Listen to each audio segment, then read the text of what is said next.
কেনেকৈ মানে কিমান আগবাঢ়িছে আপোনালোকৰ প্ৰস্তুতি? মই খুবেই আনন্দিত। মৰিয়নি সমষ্টিত পূৰ্বাঞ্চল টাই সাহিত্য সভাৰ অধিৱেশন হ'বলৈ গৈ আছে 27-28-29 ডিচেম্বৰত, আৰু দুটামান দিনৰ পিছতে এই অনুষ্ঠান অনুষ্ঠিত হ'ব। আমি আশা ৰাখিছোঁ পূৰ্বাঞ্চল টাই সাহিত্য সভা অৰ্থাৎ উত্তৰ পূৰ্বাঞ্চলৰ বিভিন্ন ৰাজ্যত সিঁচৰিত হৈ থকা টাই আহোম লোকৰ বুদ্ধিজীৱীসকল, ইয়াৰ লগতে বিভিন্ন শিল্পী, ছাত্ৰ ছাত্ৰী, বিভিন্ন চিন্তাবিদ সকলোৱে ইয়াতে প্ৰায় একত্ৰিত হ'ব। খুব এটা আনন্দময় এটা পৰিৱেশ সৃষ্টি হৈছে। এই চেলেঙাত অঞ্চলৰ কাষৰীয়া সমূহ গাঁৱৰ ৰাইজে আৰু কেইটা দিন দিনে ৰাতিয়ে কষ্ট কৰিছে এই অনুষ্ঠানটি সাফল্য মানে ৰূপ দিবলৈ। আৰু আমি ইতিমধ্যে বৰ্তমান দামচাও তিলক গগৈ যি সময় ক্ষেত্ৰ এই নামাকৰণ কৰা হৈছে চেলেঙাত ষ্টেডিয়ামৰ এই স্থানত ইতিমধ্যে বিভিন্ন নৃত্য গীত মাতৰ ইয়াত অনুশীলন চলি আছে।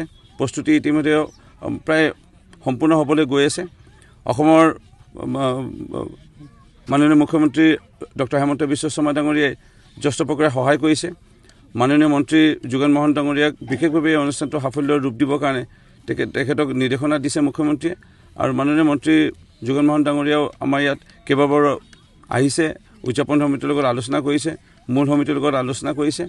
আমি আশা ৰাখিছোঁ যিসমূহ সন্মানীয় অতিথি বা আমাৰ টাই আহোম জনগোষ্ঠীৰ বুদ্ধিজীৱী সন্মানীয় লোক আহিব, তেওঁলোকক এই চেলেঙাত অঞ্চলৰ মৰিয়নি সমষ্টিৰ সমূহ ৰাইজে মিলি পেলাই আমি তেওঁলোকক আপ্যায়ন কৰিব পাৰিম, আদৰ কৰিব পাৰিম। এনেধৰণৰ এটা স্মৃতি ৰৈ যোৱাকৈ এই অনুষ্ঠানটো আয়োজন কৰা সকলোৱে এটা প্ৰস্তুতি চলাইছে। মই আনন্দিত বিধায়ক হিচাপে মই জড়িত হৈ পাই এই অনুষ্ঠানটো সাফল্যমণ্ডিত কৰিবৰ কাৰণে। আৰু মোৰ বিশ্বাস উদযাপন সমিতিয়ে সকলোৱে এই দিনে ৰাতিয়ে কষ্ট নিশ্চয় সফল হ'ব।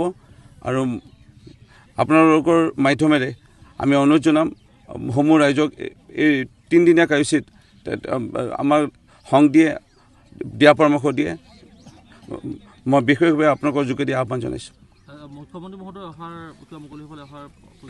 মুখ্যমন্ত্ৰী মহোদয়ে ইতিমধ্যে জনাইছে উদযাপন সমিতি আৰু মূল সমিতিয়ে লগ কৰোঁতে তেখেতে সকলোটো প্ৰকাৰে সহায় কৰিব। তেখেতে অহাৰো আগ্ৰহ প্ৰকাশ কৰিছে। যদি অন্য চৰকাৰী বিশেষ কাৰ্যসূচী নাথাকে তেখেতে কথা দিছে 3 দিনৰ কাৰ্যসূচীৰ ভিতৰত কোনো এটা দিন হ'লেও তেখেতে আমাক দেখা দিব। কিন্তু তেখেতৰ সম্পূৰ্ণ সহযোগিতা আমি পাইছোঁ। মুখ্যমন্ত্ৰী নহ'লেও আমাৰ মন্ত্ৰী যোগেন মহন ডাঙৰীয়া আৰু মন্ত্ৰী বিমল বৰা ডাঙৰীয়া, কেইজন বিধায়ক তৰংগ গগৈ ডাঙৰীয়া, ধৰ্মেশ্বৰ কোঁৱৰ ডাঙৰীয়া, সুশান্ত বৰগোহাঁই ডাঙৰীয়া আৰু কেইজন বিধায়কে ইতিমধ্যে ইয়াত অহাটো তেওঁলোকে নিশ্চিত কৰিছে।